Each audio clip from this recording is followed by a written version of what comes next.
गाना गाते हुए स्कूल जाते और रात में लोग छत पे तारे गिन के सो जाते। लेकिन उन्हें क्या पता था, उस सुकून पे अब अंधेरा छाने वाला था, क्योंकि उस गांव में लौट आई थी पीहू। गांव के बाहर एक स्कूल था और उसी स्कूल के सामने पीहू रोज बैठ जाती थी खाना मांगने के लिए। लोग आते जाते देखकर सोचते थे कोई बेघर बच्ची होगी। एक रात स्कूल का एक गार्ड रात में चौकीदारी करते हुए वहां से गुजर रहा था। पीहू उसे देखती है और बोलती है, मुझे भूख लगी है, कुछ खिला दो। गार्ड कुछ नहीं बोलता, सिर्फ घूरता है और अंदर जाकर सीसीटीवी चेक करने लगता है। तभी स्क्रीन से एक लाल हाथ निकलता है और अगले ही सेकंड में वो आदमी गायब। अगले दिन सुबह गांव में हंगामा मच गया, सब कांप गए, किसी को समझ नहीं आया किसने किया। उसी दिन 9वीं क्लास का एक लड़का खाना खाते हुए पीहू के पास जाता है और बोलता है, खाना चाहिए भिखारी, जा अपने बाप से मांग, और हंस के चला जाता है। पीहू कुछ नहीं बोलती, बस चुप रहती है।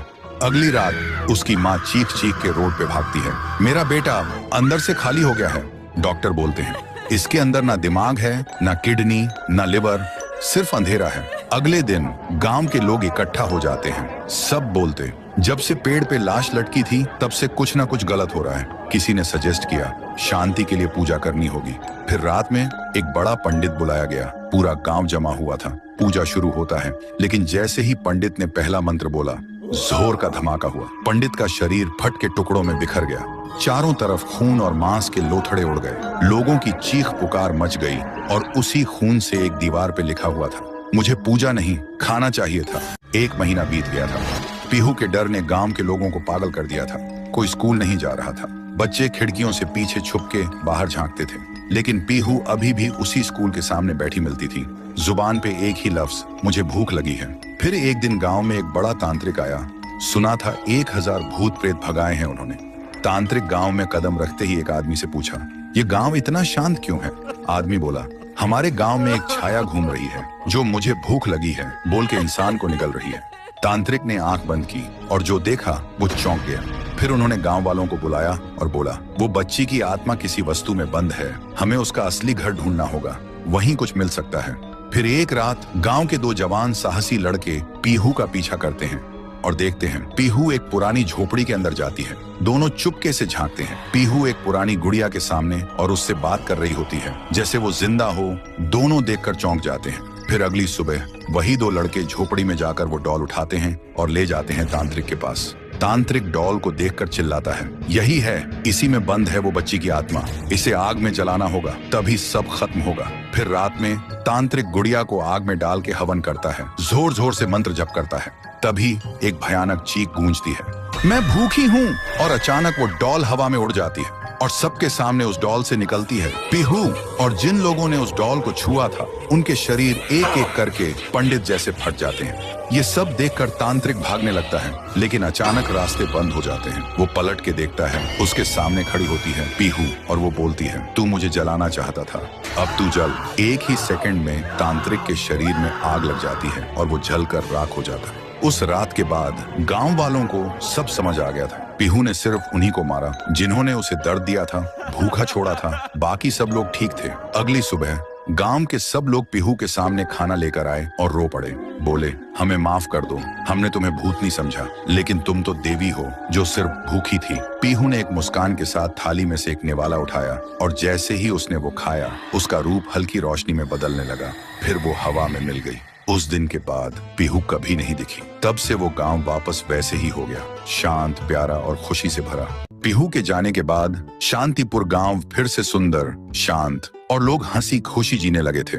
एक रात गांव में एक शादी हो रही थी, पूरा गांव शामिल था, सब धूमधाम से शादी मना रहे थे।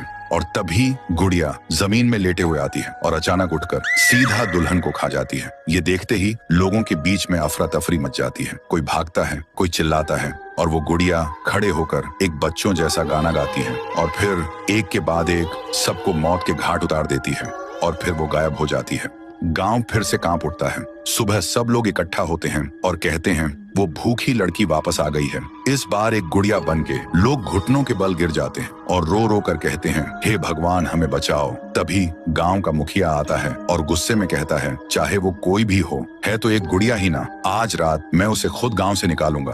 फिर रात के ठीक 2:30 बजे मुखिया अपने 2 चेलों के साथ गांव के बीच खड़ा होता है और फिर वही धुआं छा जाता है और वही आवाज,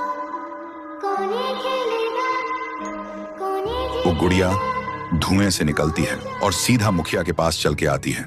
मुखिया कहता है, निकल जा मेरे गांव से, नहीं तो तुझे यहीं बिखरा दूंगा। गुड़िया हंसती है और कहती है, तेरे से पहले भी किसी ने ये सोचा था। और उसी पल वो गुड़िया बड़ी होने लगती है और अपनी पैर से तीनों को कुचल के मार डालती है। सुबह जमीन पे सिर्फ खून के धब्बे रह गए थे, लाशें जैसे हवा हो गई हो। लोग समझ गए ये कोई आम गुड़िया नहीं, इसके अंदर कुछ और ही शक्ति है।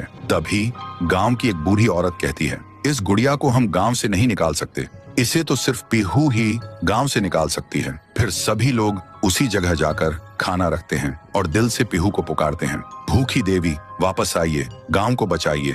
तभी जमीन से एक आवाज निकलती है पीहू, पीहू, पीहू। और मिट्टी से बनने लगती है पीहू। लोग चिल्लाकर कहते हैं, देवी हमें बचा लो।